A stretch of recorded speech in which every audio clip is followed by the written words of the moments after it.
عندك مشاكل صحية ولا بغيتي تهلا بصحتك وبغيتي تبداي تاكلي صحي ولكن ديما تتحيري في الفطور؟ فالحل بسيط جدا، فقط نرجعوا للطبيعة، نرجعوا للأرض كيف ما كانوا جدودنا تيفطروا.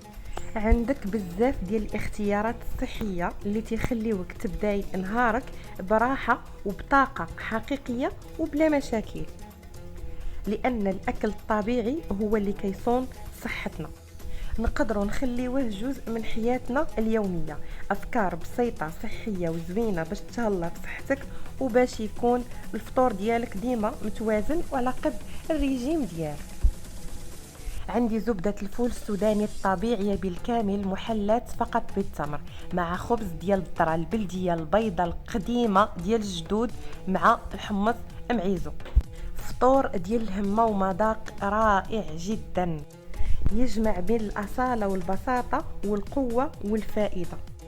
فكري ديما في صحتك وتهلاي في راسك. ماريز أورغانيكس طبيعي على قد صحتك.